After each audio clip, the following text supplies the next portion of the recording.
শাল দিয়ে অভিবাদন জানাচ্ছেন মাননীয় এসআরডিএ চেয়ারম্যান অনুব্রত মণ্ডল মহাশয়। জয় নিতাই গৌর প্রেমানন্দে, হরি হরি বল, হরি বল, হরি বল, হরি বল। এখন আমাদের দুর্গাপুজো কমিটির পক্ষ থেকে সাধারণ সম্পাদক আমাদের অনুব্রতদাকে উত্তরীয় শাল দিয়ে বরণ করছেন। জয় নিতাই গৌর প্রেমানন্দে, হরি হরি বল, হরি বল, হরি বল।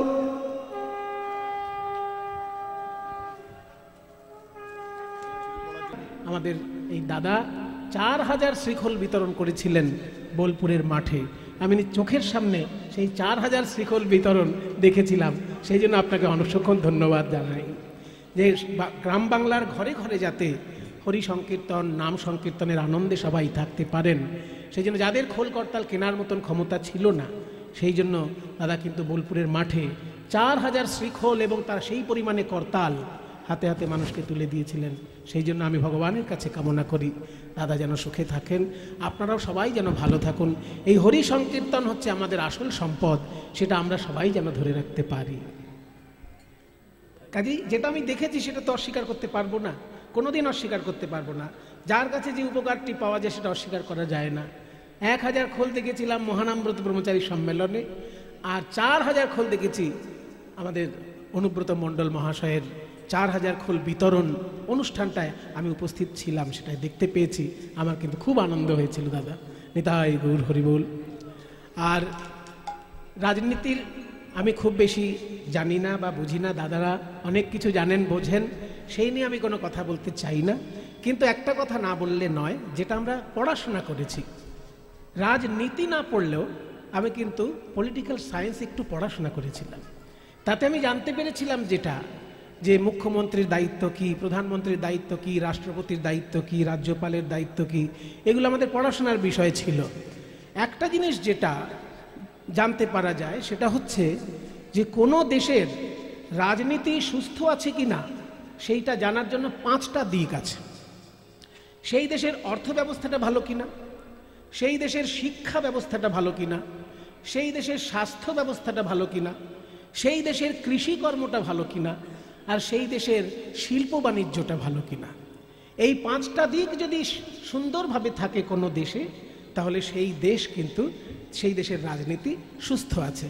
আমরা সবাই ভগবানের কাছে প্রার্থনা করি আমাদের বাংলা তথা আমাদের ভারতবর্ষে এই 5টা জিনিস যেন পরিপূর্ণরূপে আমরা আমাদের জীবনে দেখে যেতে পারি। সেটা হচ্ছে শিক্ষা ব্যবস্থা খুব সুন্দর যেন হয়, আমাদের স্বাস্থ্য যেন ব্যবস্থা যেন খুব ভালো হয়, আমাদের মানে কৃষিকর্ম যেন ভালো হয়, শিল্প বাণিজ্য যেন ভালো হয়। এই 5টা বিষয় আমাদের যেখানে ভালো থাকে, আর অর্থ ব্যবস্থা, এই 5টি জিনিস ভালো হলেই আমাদের দেশ সোনায় পরিপূর্ণ হয়ে যাবে। নিতাই গৌর প্রেমানন্দে, হরি বল, হরি বল। জয় নিতাই। উপস্থিত সকল গৌর গোবিন্দ অনুরাগী ভক্তবৃন্দ, সবার শ্রীচরণে আমার কোটি কোটি দণ্ডবৎ প্রণাম। আজ আমাদের বড় আনন্দের বিষয়, এই শুভ সন্ধ্যায় আমরা সকলে সমবেত হয়েছি ভুবন মঙ্গল হরি সংকীর্তনের রসাস্বাদন করার জন্য। আমার কর্মস্থলের বড় প্রিয়জন সুব্রত দা অনেক দায়িত্ব নিয়ে অনেক কাজ করেন, তিনি বারবার করে অনুরোধ করেছেন, সেই জন্য এই বছর আমি তাকে বলেছি সুযোগ যদি পাই নিশ্চয়ই আপনার ওখানে কীর্তন পরিবেশন করব। তবে প্রচারটা এত বেশি পরিমাণে করেছেন, সেইটা একটুখানি বিড়ম্বনার বিষয় হতেও পারে, কারণ ভগবান আমাকে দিয়ে কীর্তনের সেবাটা করিয়ে নিতে ভালোবাসেন, সেই জন্য আমার শত্রুর কোনো অভাব নেই। পথে ঘাটে চলতে ফিরতে হাজারে হাজারে শত্রু চারিদিকে আমার দিকে তীক্ষ্ণ দৃষ্টিতে তাকিয়ে থাকে, এবং ঈর্ষায় কাতর বহু মানুষ আমাকে অপছন্দও করেন। সেই জন্য এত বেশি প্রচার করে ফেললে পরে তারা আমার আরও গভীর, আরও বড় শত্রুতে পরিণত হতে পারে। সেই জন্য দাদার কাছে বা সকলের কাছেই আমার অনুরোধ, যারা আমাকে ভালোবাসেন নিশ্চয়ই আমাকে ভালোবেসে ডাকবেন, কিন্তু বেশি প্রচার করে ফেললে পরে আমার শত্রুর সংখ্যা আরও বাড়বে, এইটুকুই আর কি বিড়ম্বনার বিষয়, আর কিছু না। তবুও কি জানেন, যারা বেশি ভালোবাসে তাদের সংখ্যাটাই বেশি। সেই জন্যই আমি খুব গর্ব করে, অহংকার করে ভগবানের নাম প্রাণ ভরে গাইতে পারি যে পৃথিবীতে মন্দ লোকের থেকে ভালো লোকের সংখ্যাটা বেশি। এখনো পৃথিবীতে মন্দ লোকের থেকে ভালো লোকের সংখ্যাটা বেশি বলেই সূর্য পূর্ব দিকে উঠছে আর বাতাসের মধ্যে অক্সিজেন পাওয়া যাচ্ছে। যদি এই ভালো লোকের সংখ্যাটা বেশি না হতো তাহলে হয়তো আমরা সকলেই যতটুকু শান্তিতে আছি এই শান্তিতে থাকতে পারতাম না। যে শ্লোকটি দিয়ে আমি আজকে শুরু করলাম আমার বক্তব্য, এই শ্লোকটি আমি অনেকদিন বলিনি। অনেকদিন কেন, মানে 20-15 বছরের মধ্যে বোধহয় এই শ্লোকটি আলোচনা করা হয়নি। আমি আজকে একটু শ্লোকটি আলোচনা করতে চাইছি, কারণ শ্লোকটি আমার তো নয়, শ্লোকটির রচনা করেছেন স্বয়ং চৈতন্য মহাপ্রভু। আপনারা সবাই মহাপ্রভুকে ভালোবাসেন, কারণ মহাপ্রভুর প্রিয় সম্পদ এই কীর্তন গান। সেই কীর্তন গানকে ভালোবেসে আপনারা কত জায়গায় ছুটে যান, এখানেও ছুটে এসেছেন। মহাপ্রভুকে মনে প্রাণে ভালোবাসেন, কীর্তনকে ভালোবাসেন সেই কারণেই। কারণ কীর্তনের পিতা হচ্ছেন চৈতন্য মহাপ্রভু, কীর্তনের সৃষ্টিকর্তা চৈতন্য মহাপ্রভু। যদিও তার আগেও কীর্তন ছিল, কিন্তু কীর্তন এত পরিপূর্ণ রূপে ছিল না, এত রকমভাবে বিচিত্র রসাস্বাদনের কীর্তন ছিল না। মহাপ্রভু আসাতে কীর্তন যেন একদম তার শিখরে পৌঁছেছে, তার সমৃদ্ধির শিখরে পৌঁছেছে। যদি চৈতন্য মহাপ্রভু বাংলায় না আসতেন তাহলে কীর্তনের এত উচ্চ মান আমরা হয়তো কোনো দিন পেতাম না। ভক্তিগীতি সারা পৃথিবীতেই আছে, কোন দেশ নেই যেখানে ভক্তিগীতি নেই?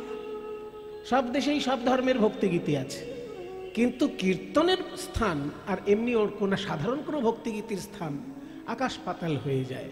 তার কারণ, অনেকগুলো কারণ আছে। কীর্তনের মধ্যে রসশাস্ত্রের বিশ্লেষণ আছে। অন্য ভক্তিগীতি গাইতে গেলে আপনাকে অত রসশাস্ত্র নিয়ে ভাবতে হয় না। ভগবানকে ভালোবাসেন, একটা গান গেয়ে দিলেন, রসশাস্ত্রের বিচার দরকার নেই। প্রভুজি তুমি চন্দন হাম পানি, এটা গাইলেই সবার মন নেচে উঠবে, কিন্তু রসশাস্ত্রের বিশ্লেষণ ওখানে কোনো কাজে আসে না। ওখানে ভগবান চন্দন, আমি হলাম জল, তিনি চন্দন আমি জল, তার মাখামাখিতে সুগন্ধ ছড়াচ্ছে, এইটাই একটা কথা দাঁড়াচ্ছে, কিন্তু রসশাস্ত্রের বিশ্লেষণ দাঁড়ালো না। মধুর রস, বাৎসল্য রস, সখ্য রস, মধুর রসে বিরহ কেমন, মিলন কেমন, বিরহ কত রকমের, ওসবের কোনো মাথা ব্যথা ওখানে দরকার নেই। কিন্তু কীর্তন গাইতে গেলে আপনাকে জানতে হবে যে পূর্বরাগ কাকে বলে, পূর্বরাগ কেন উদয় হয়, পূর্বরাগ হলে তার কি কি রূপ ফুটে ওঠে সেই নায়ক বা নায়িকার মধ্যে। এই সমস্ত কিছু না জেনে আপনি যদি কীর্তন গান করেন, হবে ভগবানের নাম গান হবে, কিন্তু রসাস্বাদন হবে না। এই রসের পরিপূর্ণতা কীর্তন গানে সম্ভব হয়েছে, সমৃদ্ধি লাভ করেছে একমাত্র প্রেমের ঠাকুর গৌর সুন্দরের জন্য। আর গৌরাঙ্গ মহাপ্রভু আমাদের জন্য বিরাট বড় সংস্কৃতি রক্ষা করে গেছেন, কিন্তু রচনাবলী রক্ষা করে যেতে পারেননি। রবীন্দ্রনাথ যেমন বিরাট বড় রচনাবলী রেখে গেছেন, বিশাল রচনাবলী রবীন্দ্রনাথের। স্বামী বিবেকানন্দের রচনাও খুব একটা কম নয়, যদিও তার ভাষণটা রচনার থেকে পরিমাণে বেশি। বিবেকানন্দের রচনা যতটা, তার থেকে বেশি পরিমাণে তার বক্তব্য, ভাষণ, সেগুলো বই আকারে এখন পাওয়া যায়। কিন্তু রবীন্দ্রনাথের রচনা বাংলা ইংরেজি সব মিলিয়ে যদি দেখেন বিরাট ভাণ্ডার।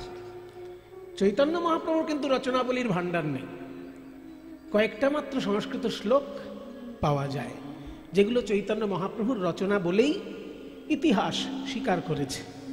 কারণ সেই রচনাগুলো যিনি সংরক্ষণ করেছেন তিনি মহাপ্রভুর খুব প্রিয়জন, তার নাম রূপ গোস্বামী।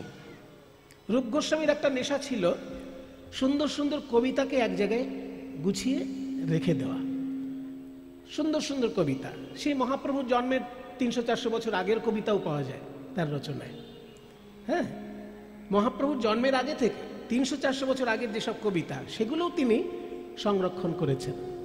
আর মহাপ্রভুর লেখা 8টি শ্লোক, সেটাও সংরক্ষণ করেছেন। সেই বইটার নাম হচ্ছে পদ্মাবলী, যে গ্রন্থের মধ্যে রূপ গোস্বামী এই সুন্দর সুন্দর কবিতাগুলোকে এক জায়গায় সংকলন করেছেন।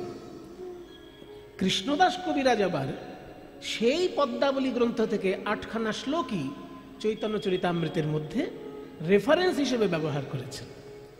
তাই সাধারণ মানুষ যদি মহাপ্রভুর রচনাবলী পড়তে চায়, পদ্মাবলী গ্রন্থ তারা খুব একটা খুঁজে পাবে না, কারণ খুব বেশি পাওয়া যায় না, কখনো কখনো 2-4টে বেরোয়, বিক্রি হয়ে যায়। কিন্তু ঘরে ঘরে যেটা পাওয়া যাবে চৈতন্য চরিতামৃত। চৈতন্য চরিতামৃতের একদম শেষ অধ্যায়ে এই 8টি শ্লোক সযত্নে রক্ষা করেছেন কৃষ্ণদাস কবিরাজ গোস্বামী, এবং তার বাংলায় ভাবানুবাদ করে দিয়েছেন। এটা আরো মজার ব্যাপার, সংস্কৃত শ্লোকটার ভাবানুবাদ করে দিয়েছেন কৃষ্ণদাস কবিরাজ বাংলায়। সেই 8খানা শ্লোকের মধ্যে একটা শ্লোক আজকে আমি আপনাদের কাছে বললাম। আরেকবার বলি শ্লোকটা।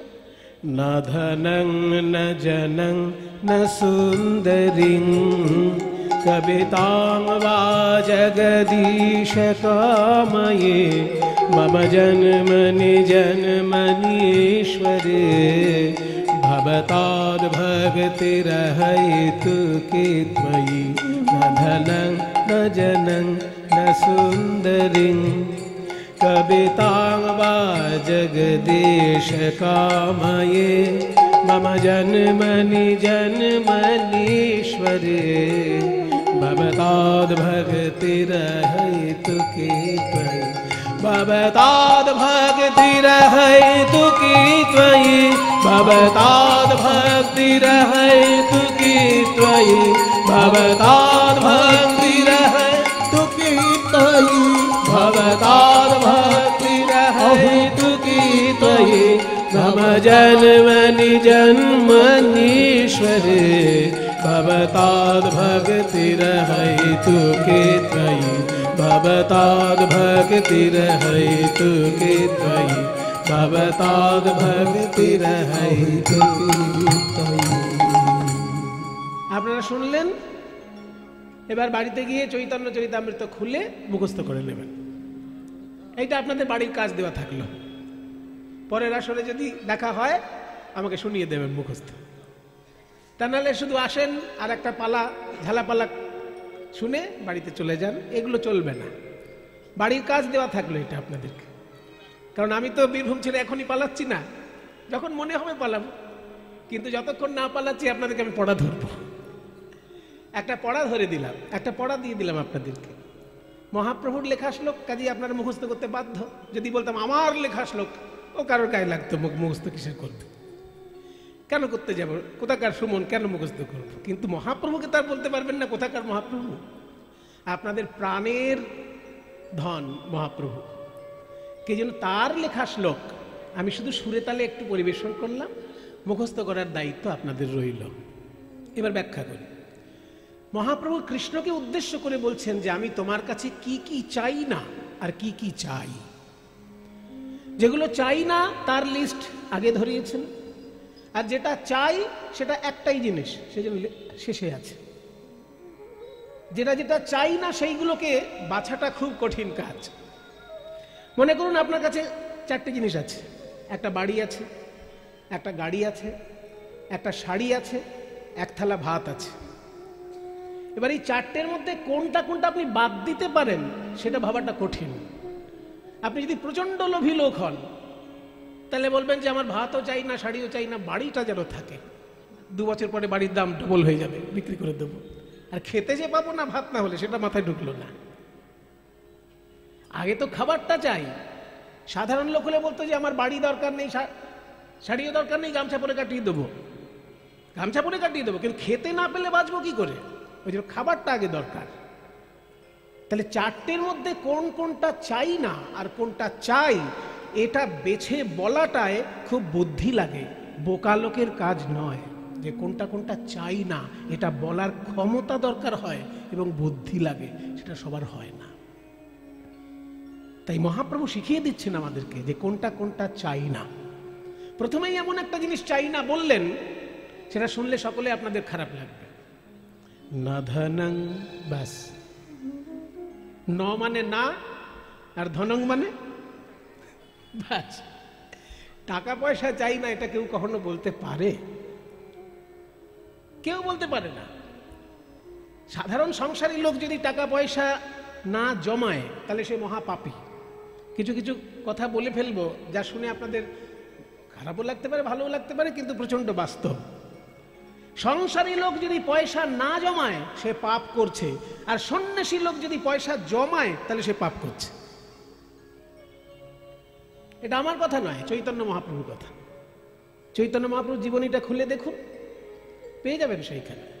গোবিন্দ ঘোষ যখন মহাপ্রভুকে একটু আমলকি খেতে দিল মুখ শুদ্ধি হিসেবে, পরের দিন আবার সেই আমলকি একটুখানি জমিয়ে রেখেছিল, পরের দিন সেই জমানো আমলকিটা বার করে মহাপ্রভুকে দিয়েছে। তখন মহাপ্রভু বললেন, কালকে আমলকি আনতে তোমার এত দেরি হলো, আজকে আমলকি আনতে এত তাড়াতাড়ি দিলে কি করে? বলে, কালকে যে ভিক্ষে করেছিলাম সেটা জমিয়ে রেখেছিলাম, আজকে তোমায় দিয়ে দিলাম। সঙ্গে সঙ্গে মহাপ্রভু বললেন যে তুমি সন্ন্যাসীর সঙ্গে থাকবে আর সংসারী লোকের মতো ব্যবহার করবে, তাহলে তো তোমার আমার সঙ্গে থাকা চলবে না।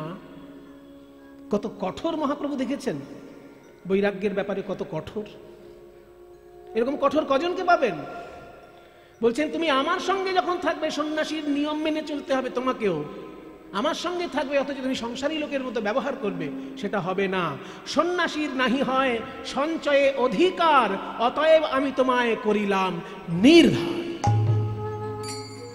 তোমাকে আমি আজ থেকে ত্যাগ করলাম, কারণ সন্ন্যাসীর কখনো সঞ্চয়ে অধিকার নেই। এটা মহাপ্রভু একদম পরিষ্কার বলে দিয়েছেন। কাজেই কোনো সন্ন্যাসী যদি সঞ্চয় করেন তিনি দয়া করে আমাকে ক্ষমা করবেন। আমি মহাপ্রভুর জীবনীতে যেটা পেয়েছি সেটা তো বলতে বাধ্য, কারণ তার কথাগুলো বলার জন্যই আমাকে ডেকে এনেছেন সবাই। সন্ন্যাসী লোক যদি সঞ্চয় করে তাহলে সে পাপী, আর সংসারী লোক যদি সঞ্চয় না করে তাহলে সে পাপী। তার উদাহরণও মহাপ্রভু রেখেছেন। সংসারী লোক যদি সঞ্চয় না করে সে যে পাপী, তার উদাহরণ মহাপ্রভু রেখেছেন। কোথায়? বাসুদেব দত্ত। বাসুদেব দত্ত একবার প্রতিবার উৎসব করত, এত উৎসব করত যে তার চারিদিকে ধার দেনা হয়ে যেত। লোকের কাছে ধার করে উৎসব করত। আমার এই বদভ্যাসটা ছিল। আমিও যখন উৎসব করতাম হাতে পয়সা থাকতো না, ধার করে উৎসব করলাম। প্রত্যেকবারই ধার হয়, তারপরে কীর্তন কীর্তন গিয়ে ধারগুলো শোধ করে দিই। এরকম বছরের পর বছর চলেছে। যেই করোনায় এসে পড়লাম, ধার করা হয়ে গেছে, এবার করোনায় গান বন্ধ, আর পয়সা নেই, লোককে ধার শোধ করা যাচ্ছে না। শেষকালে হলো কি জানেন? 2 লক্ষ টাকা সুদ দিতে হয়েছে শুধু। তখন থেকে কান ধরেছি যে ধার করে আর উৎসব করব না। আমি পাপ করেছি, ধার করে যখন আমি উৎসব করেছি আমি পাপ করেছি। এই পাপ মহাপ্রভুর যুগেও একজন করেছে, তার নাম বাসুদেব দত্ত। তখন মহাপ্রভু বাসুদেব দত্তকে ধমক দিয়েছিলেন যে তুমি সংসারী লোক হয়ে কেন এরকম ভাবে ধার দেনা করে উৎসব করছো? সংসারী লোক হয়ে এরকম ধার দেনা করে উৎসব করছো, তোমার লজ্জা করে না? তোমার কাছে কোনোদিন লক্ষ্মী আসবে? লক্ষ্মী তোমাকে দূর থেকে দেখেই পালিয়ে যাবে। সেই জন্য বাসুদেব দত্তকে খুব ধমক দিয়েছিলেন, প্রচন্ড ধমক দিয়েছিলেন, কারণ তিনি এরকম ভাবে সংসারী লোক হয়ে সঞ্চয় না করে সব উড়িয়ে দিয়ে উৎসব করে দিতেন। এই জিনিসটা ভালো নয়, সংসারী লোকের পক্ষে ভালো নয়। তাই সংসারী লোক সঞ্চয় না করলে পাপ করে, আর সন্ন্যাসী লোক সঞ্চয় করলে পাপ করে। তাই চৈতন্যদেব যখন শ্রীকৃষ্ণের কাছে প্রার্থনা করছেন যে আমি জীবনে কি কি চাই না, তার মধ্যে 1 নম্বরে রেখেছেন সম্পদ। আমি টাকা পয়সা চাই না। ন ধনং, প্রথমেই বললেন ন ধনং, তারপরে বললেন ন জনং। আমি মানুষের কাছ থেকে সহযোগিতাও চাই না। আমি আমারটা নিজে ভিক্ষা করলে কেউ খেতে দিলে খাবো, ভিক্ষা কেউ খেতে না দিলে নদীতে জল আছে, গাছের পাতা আছে। কারোর ফল খেতে গেলে তো লাঠি নিয়ে তাড়া করবে, ফল খাওয়ার দরকার নেই, পাতা তো আছে। যদি আম না খেয়ে 2টো আম পাতা খাই তাহলে কেউ তো আমাকে তাড়া করবে না। কাজেই গাছের পাতা আছে আর নদীতে জল আছে। ছাগল গরু যখন পাতা খেয়ে বেঁচে থাকে মরে না, আমি পাতা খেয়ে বেঁচে থাকবো। কারণ সহযোগিতা আমি চাই না। তাই বলছেন আমি টাকা পয়সা চাই না। ন জনং, মানুষের সহযোগিতাতেও আমি বেঁচে থাকতে চাই না। আরো যেটা চাইলেন ন সুন্দরীং কবিতাং, এখানে কিছু কিছু বোকা লোকে ব্যাখ্যা করে সুন্দরী কেউ চাই না, কবিতা কেউ চাই না। কথাটা ঠিক তা নয়। সুন্দরী কবিতা চাই না, এখানে সুন্দরী শব্দটা অ্যাডজেক্টিভ, কবিতা শব্দটাই নাউন। সুন্দরী কবিতা মানে সুন্দর কাব্য শক্তি। সুন্দরী অ্যান্ড কবিতা সেটা কিন্তু নয়। সুন্দর কবিতা, কবিতাটা যেহেতু স্ত্রীলিঙ্গ, ওই জন্য তার অ্যাডজেক্টিভটা স্ত্রীলিঙ্গ। এটা সংস্কৃতের নিয়ম। সংস্কৃত ভাষার নিয়ম হচ্ছে মূল শব্দটা, বিশেষ্য পদটা যে লিঙ্গে হবে তার বিশেষণটাও সেই লিঙ্গে হবে। হ্যাঁ, যেমন সুন্দরা বালক, সুন্দর ছেলে, কিন্তু সুন্দরা বালিকা বলা যাবে না, সুন্দরী বালিকা। বালিকাটা যেহেতু স্ত্রীলিঙ্গ, ওই জন্য তাকে অ্যাডজেক্টিভ দিতে গেলে সুন্দরা বালিকা বলা যাবে না, সুন্দরী বালিকা বলতে হবে।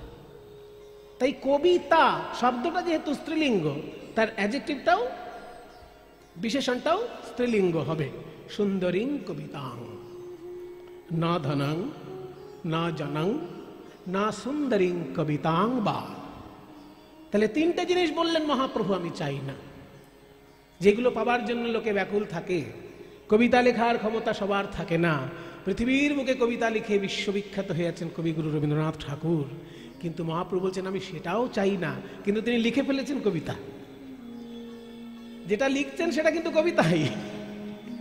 মহাপ্রভু কিন্তু না চাইতেই কাব্যশক্তি নিয়েই জন্মগ্রহণ করেছেন। উনি গদ্যে লেখেননি, কথাটা কবিতাতেই লিখেছেন। কিন্তু বলছেন যে কাব্যশক্তি পাবার জন্য যে লোকের ভিতরে একটা লালসা থাকে বা একটা নামডাক পাবার যে বাসনা থাকে, সেটা আমার দরকার নেই। কাব্যশক্তি যদি এসে জোটে তো জুটুক। ন সুন্দরীং কবিতাং বা জগদীশ কাময়ে। হে জগদীশ্বর, আমি চাই না। ন কাময়ে, নগুলো আগে আছে, কাময়ে মানে কামনা করি, নগুলো আগে, কামনা করি না। কি না, সম্পত্তি চাই না, লোকজনের সহযোগিতায় বেঁচে থাকবো সেটাও চাই না, কাব্যশক্তি নিয়ে লোককে কবিতা ফলিয়ে দেখিয়ে বেড়াবো সেটাও চাই না। তাহলে কি চাও কি? তিনটে জিনিস বললেন চাই না। এবার চাই একটাই জিনিস, মামা জন্মানি জন্মানি, আমার যেন জন্মে জন্মে ঈশ্বরে ত্বয়ি, হে ঈশ্বর তোমাতে যেন আমার জন্মে জন্মে ভবতাৎ ভক্তি, ভক্তি যেন থাকে। ভবতাৎ মানে হোক, হয় যেন, ভবতাৎ যেন হয় ভক্তি। জন্মে জন্মে তোমার চরণে যেন আমার ভক্তি হয়, ভক্তি থাকে। ভক্তিটা কেমন? আহৈতুকী। এইখানে আর একটা মজা দিয়ে দিয়েছে। সাধারণ কথা বললেন না, ভক্তি চাই জন্মে জন্মে, তা বলল না, বললেন অহৈতুকী ভক্তি চাই, যে ভক্তির ভেতরে কোনো কারণ থাকবে না। অহৈতুকী মানে হেতু যেখানে থাকবে না। আমরা সবসময় বলি না যে হে মা তারা, আমার ছেলের যদি চাকরি হয়ে যায় জোড়া পাঁটা দেবো মা, বলি। তাহলে এখানে জোড়া পাঁটা দিয়ে মা তারার কাছে আমি মানত করলাম, অত্যন্ত ভক্তি আমার, তাই কি না, ছেলের যাতে চাকরি হয় সেই জন্য। তাহলে কারণ থাকলো ভক্তির। অনেকে কীর্তনও করান কোন একটা কামনা বাসনা নেই, যে আমার কারোর হয়তো রোগ হয়েছে, এই রোগ থেকে যেন মুক্ত হয়ে যায়, ঠাকুর কীর্তন করাবো, হয় অনেক সময়। কিন্তু এই কামনা বাসনাকে কেন্দ্র করে যে ভক্তি, সে ভক্তি মহাপ্রভু বলছেন আমি চাই না। যে চাই চাই, আমি চাই না। অহৈতুকী ভক্তি মানে হেতুহীন ভক্তি। ভক্তি শব্দের অর্থ কি? ভক্তি শব্দের অর্থটা কি? ভক্তি শব্দের অর্থ হচ্ছে সেবা। ভজ ধাতু থেকে ভক্তি এসেছে। ভজন আর ভক্তি দুটো শব্দই একই শব্দ। এখানে তি প্রত্যয়, ওখানে অনট প্রত্যয়। যেমন গম ধাতুর সঙ্গে অনট প্রত্যয় করে গমন, আর গম ধাতুর সঙ্গে তি প্রত্যয় করে গতি। তাহলে গমন আর গতি প্রায় কাছাকাছি শব্দ। ঠিক তেমনি ভজন আর ভক্তি একই ব্যাপার, মানেটা একই, সেবা করা। যেন জন্মে জন্মে তোমার সেবা করতে পারি এবং সেই সেবার পেছনে কোনো কারণ না থাকে, যে তুমি আমার এই মনোবাসনা পূর্ণ করেছো ওই জন্য সেবা করলাম, তাহলে কিন্তু ওটা হলো না। মম জন্মনি জন্মনি ঈশ্বরে, মম জন্মনি জন্মনি ঈশ্বরে, মম জন্মনি জন্মনি ঈশ্বরে, मम जन्मनि जन्मनि ईश्वरे भवताद्भक्तिर्हेतु के त्वयि भवताद्भक्तिर्हेतु के त्वयि न धनं न जनं न सुन्दरीं कवितां वा जगदीश कामये मम जन्मनि जन्मनीश्वरे भवताद्भक्तिर्हेतु के त्वयि भवताद्भक्तिर्हेतु के त्वयि भवताद्भक्तिर्हेतु के त्वयि मम जन्मनि जन्मनि ईश्वरे भवताद्भक्तिर्हेतु के त्वयि जन्मे जन्मे जेन तुम्हार चरणे आमार अकारण भक्ति हेतुहीन भक्ति থাকে প্রভু। তাহলে মহাপ্রভুর একটি শ্লোক আমরা শুনলাম, সেই শ্লোকটিতে মহাপ্রভু যা বলেছেন সেই প্রার্থনা সমস্ত ভক্তের হৃদয়ের প্রার্থনা, যারাই ভগবানকে ভালোবাসে তাদের সকলেরই এই প্রার্থনা। এবার আমরা দেখি পদকর্তা কি বলছেন। পদকর্তা বলছেন, দেখো গৌরাঙ্গ মহাপ্রভু অবতার আর মৎস্যকূর্ম বরাহ বামন অবতার, তা বলে ওই মৎস্যকূর্ম বরাহ বামনের সঙ্গে গৌরাঙ্গ মহাপ্রভুকে গুলিয়ে ফেলো না। তারা এসেছেন এক একটা কারণে, আর মহাপ্রভুর আগমনের বহু কারণ। তারা এসেছেন কেন না, গীতায় বলা আছে অবতার হয় কেন, পরিত্রাণায় সাধূনাং বিনাশায় চ দুষ্কৃতাম ধর্ম সংস্থাপনার্থায় সম্ভবামি যুগে যুগে। যুগে যুগে আমি আসি, ভগবান বলছেন। তিনটে প্রধান কারণ দেখিয়েছে, যদিও তার কারণ আগে থেকেই আছে। যদা যদা হি ধর্মস্য গ্লানির্ভবতি।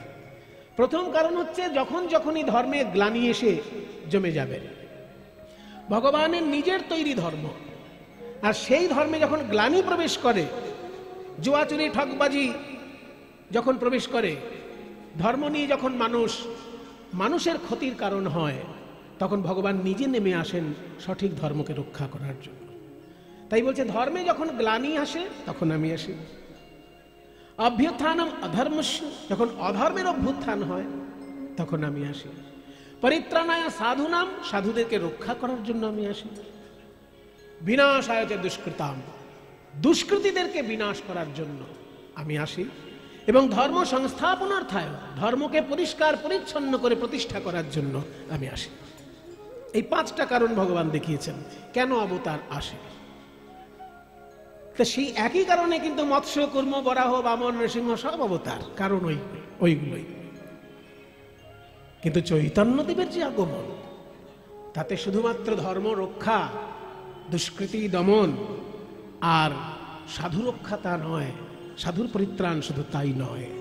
সেখানে কি ঘটল না, যে বিশুদ্ধ প্রেম গোলকের ভাণ্ডারে থাকে, যা মানুষের ধরাছোঁয়ার বাইরে ছিল, সেই গোলকের প্রেম এসে মহাপ্রভু জনে জনে বিতরণ করে দিলেন। তাই অন্য পাঁচটা অবতারের সঙ্গে মহাপ্রভুকে গুলিয়ে ফেললে চলবে না। পদকর্তা বলছেন, বড় অবতার ভাই, বড় অবতার, এই যে পতিতেরে বিলাওল প্রেমের ভাণ্ডার।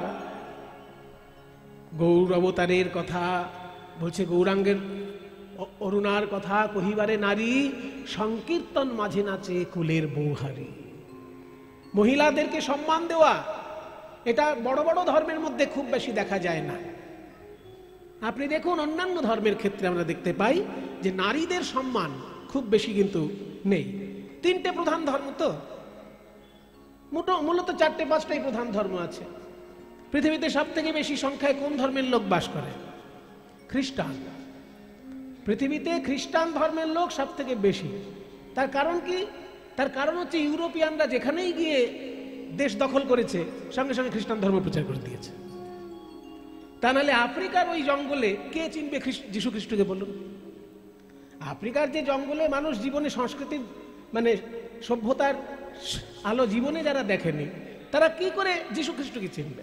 যীশু খ্রিস্টকে চিনতে গেলে তো একটু ইংরেজি পড়তে হবে, একটু বাইবেল টাইবেল পড়তে হবে। কাজেই ইউরোপিয়ানরা যেখানেই দেশ দখল করেছে, সে আফ্রিকার দেশ হোক আর আমেরিকার দেশ হোক, আফ্রিকা আর আমেরিকা যেখানেই দখল করেছে ইউরোপিয়ানরা, সঙ্গে সঙ্গে বড় বড় খ্রিস্টান সাধুদেরকে নিয়ে গেছে, বলে ধর্ম প্রচারের দায়িত্ব আপনাদের আর ব্যবসা করার দায়িত্ব আমাদের। দুই ধরনের ইউরোপিয়ান সারা পৃথিবীতে দেশ দখল করেছে। যেখানেই যেখানেই তারা গেছে দেশ দখল করতে, একটা করে চার্চ বানিয়েছে আর ধর্ম দিয়ে মানুষগুলোকে তাদের যে পূর্বপুরুষের প্রাচীন ধর্ম ছিল সব ভুলিয়ে টুলিয়ে দিয়ে খ্রিস্টান ধর্ম প্রচার সারা পৃথিবীতে। ওই জন্য সারা পৃথিবীতে খ্রিস্টান ধর্মের সংখ্যা সব থেকে বেশি। এর কারণ ইউরোপিয়ানদের দখলদারি। তারপরেই সংখ্যায় যারা বেশি আছে সেটা হচ্ছে মুসলমান ধর্ম। তাদেরও ব্যাপারটা প্রায় কাছাকাছি। তারা যেখানেই দেশ দখল করেছে সেইখানেই ধর্মান্তরিত করেছে লক্ষ লক্ষ মানুষকে। কাজে খ্রিস্টানরা যেভাবে পৃথিবীতে ধর্ম ছড়িয়েছে, ইসলাম ধর্মের রাজারাও ঠিক একইভাবে পৃথিবীতে ধর্ম ছড়িয়েছে। বৌদ্ধ ধর্ম প্রায় তাই।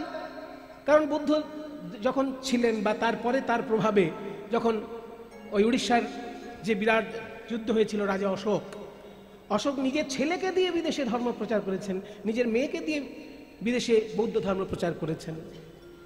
কাজেই রাজারা যেখানে যেখানে পেরেছে ধর্ম প্রচার করেছে, তার প্রধান তিনটে ধর্মই রাজাদের দ্বারা প্রচারিত। কি খ্রিস্টান ধর্ম, কি ইসলাম ধর্ম, কি বৌদ্ধ ধর্ম। কিন্তু সনাতন ধর্ম খুব বেশি রাজাদের দ্বারা প্রচার পায়নি, সাধু সন্ন্যাসীদের দ্বারাই বেশি প্রচার পেয়েছে। তাই পৃথিবীতে সব থেকে বেশি সংখ্যার যে লোক থাকে সেটা খ্রিস্টান ধর্মে, তারপরে ইসলাম ধর্ম, তারপরে হিন্দু ধর্ম, তারপরে বৌদ্ধ ধর্ম। এই যে ধর্মগুলো দেখবেন সেখানে কিন্তু নারীর সম্মান মধ্যযুগে কোনো ধর্মতেই দেওয়া হয়নি। কোনো ধর্মকেই নারীকে সম্মান ভালো করে দেওয়া হয়নি। একমাত্র তন্ত্র আর যোগ ছাড়া যেখানে যেখানে তন্ত্র পৌঁছেছে সেইখানে নারীর সম্মান উপরে আছে। কারণ তন্ত্র ছাড়া অন্য কোনো ধর্মে দেবতাকে ঈশ্বরী বলে সম্মান করা হচ্ছে না। সব জায়গায় ভগবান যেন পুরুষ মানুষ, নারীকে ভগবান হিসেবে দেখা, এটা তন্ত্রের দর্শন কিংবা বৈষ্ণব ধর্মেরও দর্শন। কারণ বৈষ্ণব ধর্মে কৃষ্ণের উপরেও রাধারানীর সম্মান। বৃন্দাবনে কেউ শ্রীকৃষ্ণ জয় কৃষ্ণ জয় শ্যামসুন্দর বলে না, সবাই কি বলে? রাধে রাধে বলে বৃন্দাবনে। তাহলে কৃষ্ণের উপরে সেখানে রাধারানীর সম্মান।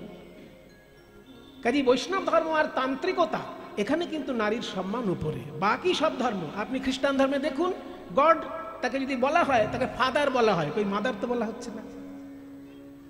গডকে কখনো মাদার বলা হচ্ছে কি খ্রিস্টান ধর্মে? গডকে ফাদার বলা হচ্ছে, তাহলে পুরুষ। ইসলাম ধর্মে যদি আল্লাহ যার নাম, তাকে কি কখনো নারী হিসেবে চিন্তা করা হয়েছে? আল্লাহকে পুরুষ মানুষ হিসেবেই চিন্তা করা হয়েছে। এবং বৌদ্ধ ধর্মে বুদ্ধদেব তো পুরুষ মানুষ বটেই, সাক্ষাৎ দেখা যাচ্ছে। হিন্দু ধর্মের মধ্যে তন্ত্রের যারা উপাসক এবং বৈষ্ণব ভাবনার যারা উপাসক, তারা কিন্তু নারীকে বিরাট সম্মান দিয়েছেন। তার প্রমাণ বৃন্দাবনে কৃষ্ণের থেকেও রাধারানীর জয়ধ্বনি বেশি। আর শাক্ত যারা, তাদের কাছে শিবের থেকেও মায়ের যেন জয়ধ্বনি বেশি। তাই একাদশ রুদ্র থাকলেও শিব সেই একটা রূপেই পুজো পাচ্ছেন, কিন্তু দশ মহাবিদ্যার পুজো সমান সম্মানে তন্ত্রের মধ্যে বিরাজ করছে। বৈষ্ণব ধর্মে নারীর সম্মান উপরে দিয়ে গেছেন চৈতন্যদেব। তার প্রমাণ মহাপ্রভু যখন ইহলোক ত্যাগ করলেন, নিতাই চাঁদ যখন ইহলোক ত্যাগ করলেন, তখন নিত্যানন্দের স্ত্রী জাহ্নবা দেবী দীক্ষা দিয়ে বৈষ্ণব ধর্মকে প্লাবিত করে দিলেন বাংলার বুকে। তাহলে নারী যেখানে সমাজের মাথা, সেখানে জাহ্নবা দেবী সেটা হচ্ছে নিতাই চাঁদ। নিতাই চাঁদের স্ত্রী জাহ্নবা দেবী, তার সাক্ষাৎ শিষ্য হচ্ছে পদকর্তা জ্ঞানদাস। তার সাক্ষাৎ শিষ্য, আজকে যে পদটা গাইছে এই পদের লেখক যিনি, তিনিও তার সাক্ষাৎ শিষ্য। মা জাহ্নবার কাছে মন্ত্র পেয়েছিলেন, যার পদটা এখন গাইছে। সেই জন্য তিনি চোখের সামনে দেখেছেন যে অন্য কোন ধর্মে নারীকে এতটা সম্মান দিল না, বৈষ্ণব ধর্ম কিন্তু দিল। কারণ নিত্যানন্দের আসনে মা জাহ্নবা বসে সকলকে দীক্ষা দিচ্ছেন, মানুষকে ভক্তিপথের অনুরাগী করছেন। এই কত বড় অবদান! রবীন্দ্রনাথের জীবনীতেও দেখবেন, রবীন্দ্রনাথের বাড়ির ভিতরে নারীদেরকে যারা পড়াশোনা, আচ্ছা উনি বলছেন যে ভক্তি আগে না মুক্তি আগে, কোনটা বড় সেটা নিয়ে আলোচনা করতে বলছেন। ঠিক আছে, আমি সংক্ষেপে বলবো। ভক্তি মানে সেবা আর মুক্তি মানে নিবৃত্তি। তাহলে কোনটা ভালো? যেটা আপনি ভালো মনে করবেন সেটাই ভালো। আপনি যদি মনে করেন যে না আমি সেবা করব না, কোনো বন্ধনের মধ্যে থাকবো না, তাহলে আপনার কাছে মুক্তিটাই শ্রেষ্ঠ হবে। কিন্তু আপনি যদি রবীন্দ্রনাথের মতন বলেন যে না, সমস্ত কিছু ভুলে গিয়ে শুধুমাত্র মুক্তি সাধনা আমার সাধনা নয়, আমি সমস্ত কর্মের মধ্যে দিয়েই মুক্তি পেতে চাই, তাহলে আপনার ভক্তি দরকার। কারণ ভক্তি ছাড়া আপনি তো সেবার মাধ্যমে ভগবানের কাছে এগোতে পারবেন না। তাই ভক্তি বলে সেবার মাধ্যমে ভগবানের কাছে এগিয়ে যাওয়া, আর যোগ বা বেদান্ত দর্শন বলে যে শুধু ব্রহ্ম চিন্তার মধ্যে দিয়ে ব্রহ্মের সঙ্গে বিলীন হওয়া। দুটো এক নয়, দুটোই দুটোর মতন শ্রেষ্ঠ। যে যে ভাবের ভাবুক সে সেই পথে এগিয়ে যেতে পারে। কারণ আগেকার দিনে ধারণা ছিল যে পড়াশোনা জানে সেই কবিতা লিখবে, কিন্তু বৈষ্ণব ভাবনায় কি এলো, যে পড়াশোনা জানে না সেও একটা বৈষ্ণব পদ রচনা করছে। হয়তো শুনতে সাহিত্যিক মূল্য তার খুব বেশি নেই, কিন্তু ভাব তো আছে। কাজেই শিক্ষাকে সর্বস্তরে পৌঁছে দেওয়া এটাও বৈষ্ণব আন্দোলনের একটা বিরাট বড় ফল। তারপরে রাজা অহংকার ত্যাগ করে ভিক্ষার ঝুলি নিয়ে ঘুরছে, এমনকি মুসলমান যারা তারাও হরি সংকীর্তনের রসে প্লাবিত। তার সব থেকে বড় উদাহরণ হরিদাস ঠাকুর, আমাদের যুগের সব থেকে বড় উদাহরণ নজরুল ইসলাম। তার এত সুন্দর সুন্দর গান যে শুনলেই চোখে জল আসে। আজকে কোটি কোটি মুসলমান বাংলায় আছে, কিন্তু নজরুল ইসলাম কই? নজরুল ইসলামের বড় অভাব হয়ে গেছে বাংলার বুকে। সারা পৃথিবীতে কোটি কোটি মুসলমান, কিন্তু নজরুল ইসলামের সংখ্যা একেবারেই কমে গেছে। নজরুল ইসলাম দরকার, মানুষের মধ্যে সঠিক সম্প্রীতি আনতে নজরুল ইসলাম দরকার, নইলে কে গাইবে? সখী সে হরি কেমন নাম শুনে যার এত প্রেম জাগে, চোখে আনে এত জল। সখী সে হরি কেমন নাম শুনে যার এত প্রেম জাগে, চোখে আনে এত জল। সে হরি কেমন সে কি আসে এই পৃথিবীতে, গাহে রাধা নাম বাঁশরীতে। সে কি আসে এই পৃথিবীতে, গাহে রাধা নাম বাঁশরীতে। যার অনুরাগে বিরহ যমুনা হয়ে ওঠে চঞ্চল। সখী সে হরি কেমন নাম শুনে যার এত প্রেম জাগে, চোখে আনে এত জল। সখী সে হরি কেমন। নজরুল ইসলাম বলছেন, আপনারা তো ভগবানের নাম খুব ভালোবাসেন, আমাকে একটু বলতে পারবেন কোন নামে তাকে ডাকলে কাছে পাওয়া যায়? তারে কি নামে ডাকিলে আসে, কোন রূপ কোন গুণ পাইলে সে রাধা সম ভালোবাসে।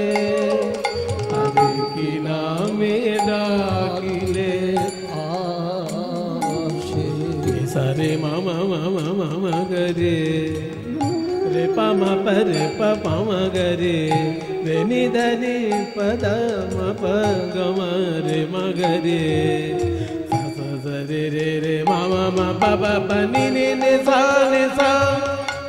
pani ni ni ni pasa sa pani pasa pani pasa pani sa re re ni da ba ma sa ta ni da ba ni da ba ma da ba ma ga pa ma ga re ma ga re sa re sa ni sa ki naame ডাকিলে আসে, কোন রূপ কোন গুণ পাইলে সে রাধা সম ভালোবাসে। সখী শুনেছি সে নাকি কালো, জালে কেমন সে এত আলো। সখী শুনেছি সে নাকি কালো জলে কেমন সে এত আলো মায়া ভুলাইতে মায়া বিষে নাকি করে গো মায়ার ছল সে হরি কেমন বল নাম শুনে যা এত প্রেম জাগে চোখে আনে এত জল সে হরি কেমন বল সখী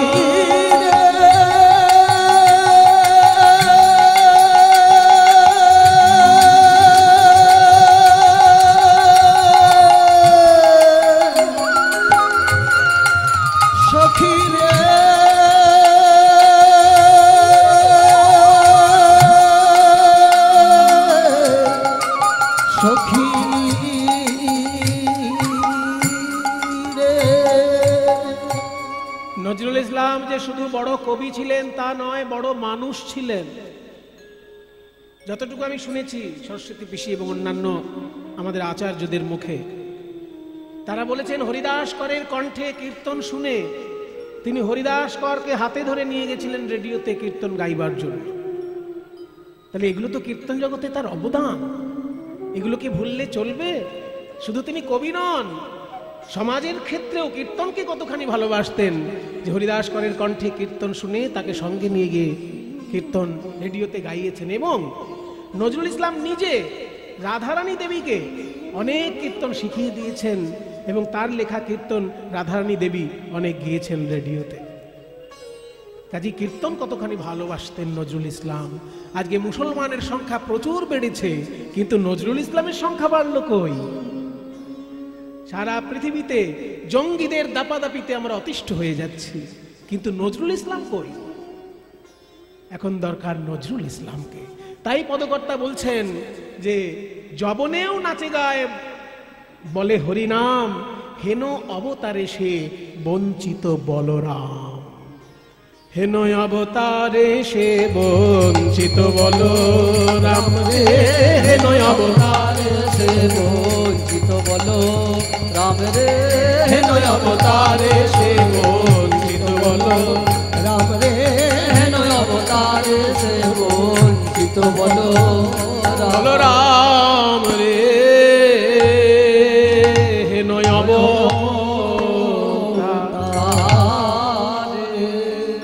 তাহলে গৌরাঙ্গ মহাপ্রভুর মহিমায় আমরা শুনলাম বলরাম দাসের পদ। এবার চলুন বৃন্দাবনে মনটাকে নিয়ে যাই। শ্রীকৃষ্ণ সখাদের সঙ্গে খেলা করছেন, সখাদের সঙ্গে খেলা করছেন গোবিন্দ আমার। কিভাবে? ব্রজ রাখাল,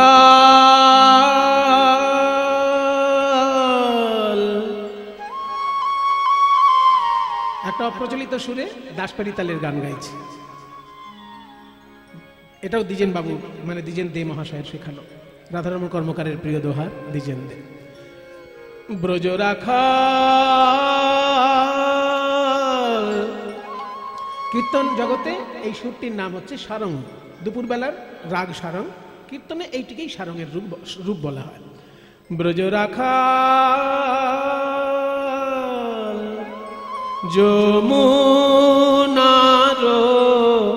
তীরে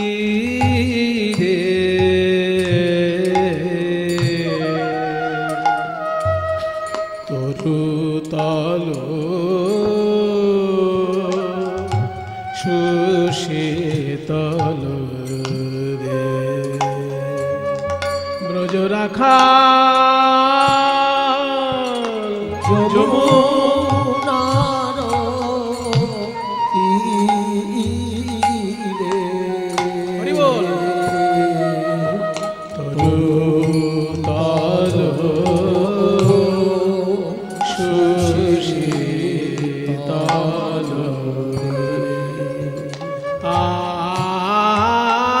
আশি মিলিল দোনো ভাই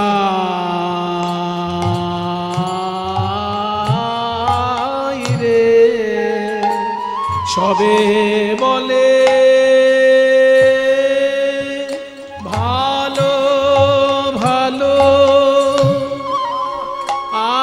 কি খেলা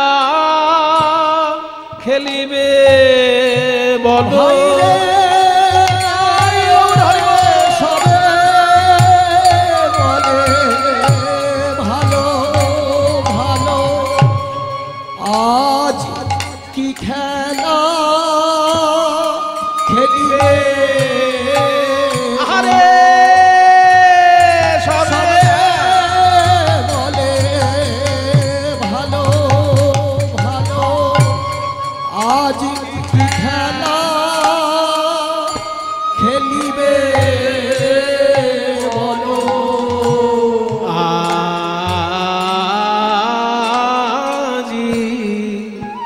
খেলিব ইহঠাই রে এ যে পরম রমণীয় স্থান এ যে পরম রমণীয় স্থান বলি শ্রী যমুনা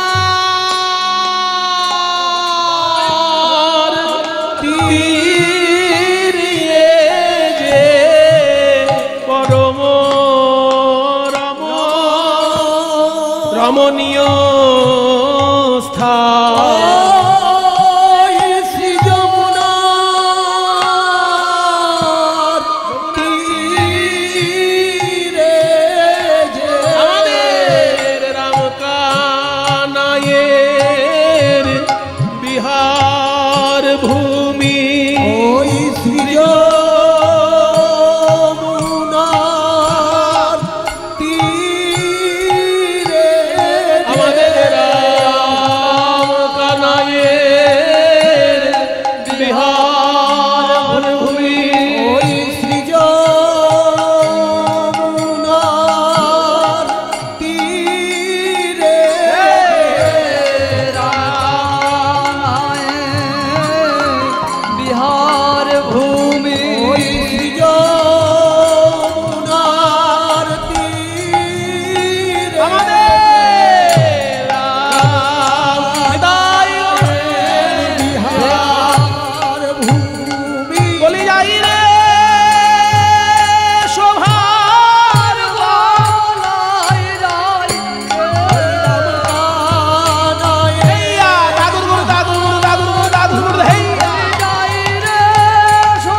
খেলিব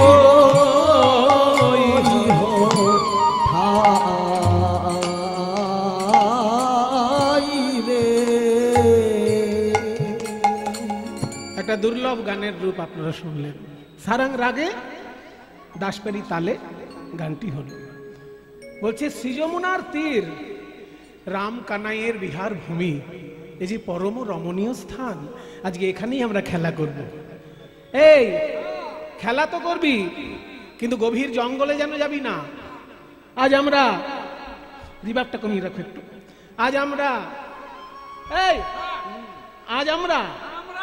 রাম কানাইয়ের সনে খেলবো রে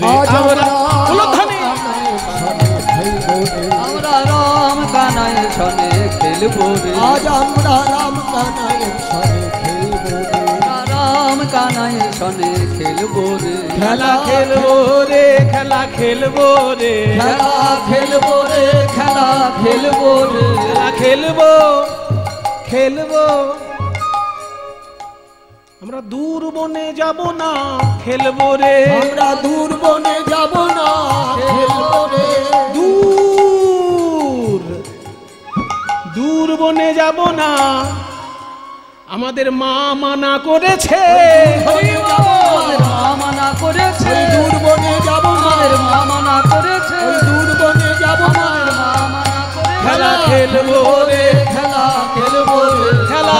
খেলবো রে খেলা খেলবো রে, আমরা রাম কানাইয়ের সনে খেলবো রে, আমরা রাম কানাইয়ের সনে খেলবো রে। তাহলে দূর বনে যাব না, এখানেই খেলা খেলবো। কি খেলা খেলবো? সহজ খেলা, কাঁধে করা আর কাঁধে চড়া। তাহলে কাঁধে করবে কে আর কাঁধে চড়বে কে? বলছে কাঁধে চড়ার যদি সুযোগ থাকে, কেউ আর কাঁধে করতে চায় কি? দায়ে না পড়লে কেউ কাঁধে করতে চায় না। তাহলে কে কাঁধে করবে? সবাই বলছে কাঁধে চড়বো চড়বো, করবে কে সেটা কেউ বলছে না।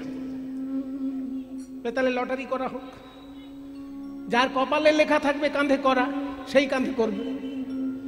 কার কপালে লেখা আছে? বলে লটারি করো। কজন বন্ধু আছে, সেই কজনের সংখ্যার পাতা ছেড়ো। বট পাতা, বংশী বট তলে বসি না, বংশী বট শ্রীকৃষ্ণের খুব প্রিয় জায়গা। যে বট গাছের তলায় বসে শ্রীকৃষ্ণ বাঁশি বাজাতেন, সেই বটটার নাম রাখা হয়েছিল বংশী বট। বৃন্দাবনে এখনো সেই বংশী বট আছে। কেশিঘাট, বংশী বট, নিকুঞ্জ কানন, এগুলো সব পরপর নাম আসে। তো সেই বংশী বট যেহেতু বট গাছের তলা, বট গাছের পাতা ছেঁড়া হোক একটা করে। কজন বন্ধু শ্রীকৃষ্ণের? শ্রীদাম, সুদাম, দাম, বসুদাম, সুবল, মহাবল, সুবাহু, মহাবাহু, স্তোককৃষ্ণ, অর্জুন, লবঙ্গ, মধুমঙ্গল। কজন হলো? 12 জন বন্ধু। আরো আছে হলায়ুধ, বরুথপ, গন্ধর্ব, কিঙ্কিনী, অংশুমান, ভদ্রসেন, বসন্ত, বিলাসী, উজ্জ্বল, কোকিল, কলবিঙ্ক, পুণ্ডরিক। কটা নাম হলো? আবার 12 জন। এই 12 জন 24 জন শ্রীকৃষ্ণের বন্ধু। আরো আছে, কিন্তু সেগুলো রাজনীতির বন্ধু। এগুলো হচ্ছে ছোটবেলার খেলার সাথী। আর রাজনীতির বন্ধু যেমন অর্জুন, যখনই রাজনীতির জগতে তিনি চলে গেলেন, তখন তো রাজনীতির বন্ধু হয়ে গেল না। পঞ্চপাণ্ডব শ্রীকৃষ্ণের 5 জনই বন্ধু স্থানীয়, তো তার রাজনীতির বন্ধু। কিন্তু খেলার সাথী বন্ধু যারা, তারা 24 জন। আর সঙ্গে রয়েছে দাদা বলরাম। এই বলরাম কৃষ্ণ 2 ভাই আর 24 জন বন্ধু, মোট 26টা বট পাতা ছেঁড়া হলো। তার মধ্যে একটা বট পাতা ছেঁদা করে দেওয়া হলো, ফুটো করে দিল। এবার এই 25টা বট পাতার সঙ্গে এই ফুটো পাতাটাও মিলিয়ে দিয়ে রেখে দেওয়া হলো। সবাইকে বলা হবে একটা করে পাতা তুলে নিতে, চোখ বেঁধে একটা করে পাতা তুলে নেবে। যার কপালে ওই ছেঁড়া পাতা আছে সেই হবে চোর। এবার সবাই একটা করে পাতা তুলে নিয়ে আগে চোখ খুলে দেখছে, ছেঁড়া পেলাম না ছেঁদা পেলাম, ছেঁদা না ভালো পাতা পেলাম। সবার যখন দেখা হয়ে গেছে, কৃষ্ণ পাতা তুলেছে, কিন্তু কৃষ্ণ অন্যের খবর নিচ্ছে, নিজের পাতাটা দেখছে না।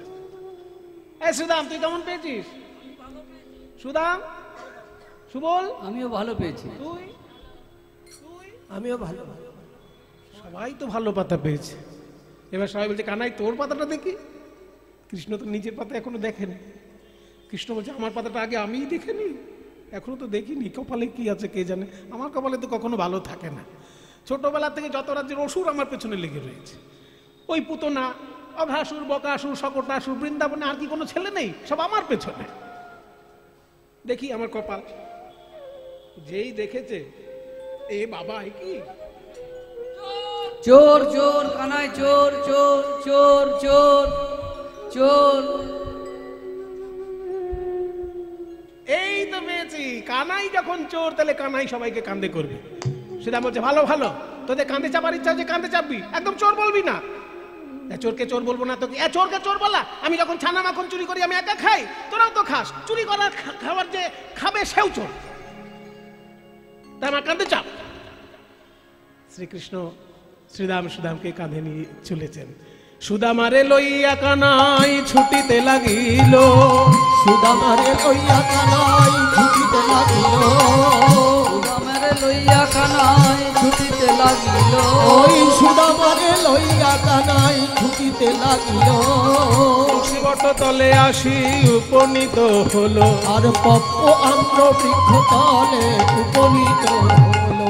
দাঁড়া রে দাঁড়া রে, দাঁড়া রে দাঁড়া রে, ওরে আমার জীবন কানাই দাঁড়া রে দাঁড়া রে আমার জীবন কানাই দাঁড়া রে দাঁড়া। কেমন পাকা পাকা কেমন পাকা পাকা ফল ধরেছে দাঁড়া রে দাঁড়া রে, কেমন পাকা পাকা ফল ধরেছে দাঁড়া রে দাঁড়া কেমন রে। পাকা পাকা ফল ধরেছে দাঁড়া রে দাঁড়া ওই রে। পক্ক আম্র বৃক্ষ তলে আসিয়া দাঁড়ালো, পক্ক আম্র বৃক্ষ তলে আসিয়া দাঁড়ালো।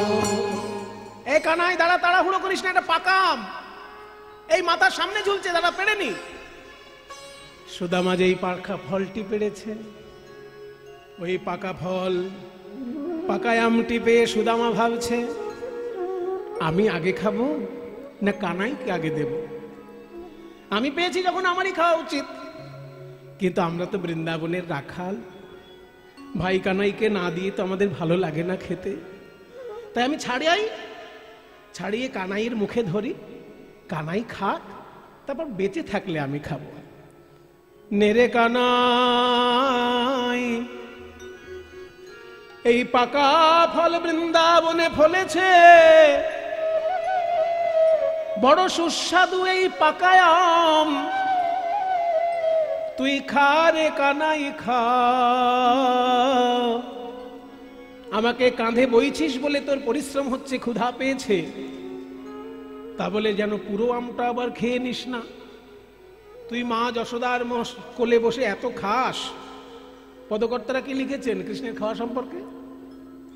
পদকর্তারা লিখে দিয়েছেন পরিষ্কার, দণ্ডে শতবার খায় নাহি তার লেখা, নবনী লোভিত গোপাল পাছে আই সে একা। এক দণ্ডে নাকি শতবার খায়। সব বনে সে কাণ্ড বাবা, কিছু মনে করবেন না। ভগবান খায় না সারা পৃথিবীর লোক বলে, আর আমাদের মনে ঋষিগণ বলেন যে ভগবান খান, তাকে খাওয়াতে পারলে তবে তিনি খান, আমার আপনার হাতে খাবেন না। ওই শবরীর মতো যে খাওয়ানোর জন্য ভালোবাসার ডালি সাজিয়ে বসে আছে, তার কাছে ভগবান খান। দণ্ডে শতবার মানে কি? এক দণ্ড মানে কি? জ্যোতিষীরা বলেন এক দণ্ড মানে 24 মিনিট। 24 মিনিটে এক দণ্ড। আর শ্রীকৃষ্ণ মা যশোদার হাতে খেতে এতই ভালোবাসেন, 24 মিনিটের মধ্যে 100 বার খাচ্ছেন। 100 গ্রাস 24 মিনিটের মধ্যে শেষ। তাই বলে কানাই রে, তুই তো খেতে বড় ভালোবাসিস, কিন্তু আমাকে কাঁধে নিয়েছিস বলে আরো ক্ষুধা পেতে পারে। আবার বৃন্দাবনের গাছ পাকা আম তোর সেবার জন্যই প্রকৃতি ফলিয়ে রেখেছে। ভালো লাগলে ক্ষুধা পেলে আমটা খাবি রে কানাই, কিন্তু দেখিস গোটায় আমটা যেন খাস না, অন্তত এক কামড় যেন আমার জন্য রাখিস। কেন বলি জানিস কানাই, তোরে ঠো বড় মিঠো লাগে, ভাই রে কানাই। ও রে ঠো বড় মিঠো লাগে, ভাই রে কানাই। তোর এঠো বড় মিঠো লাগে, ভাই রে কানাই। তোর বড় মিঠো লাগে, ভাই রে কানাই। আমরা খাইতে বড় সুখ পাই, তাই তো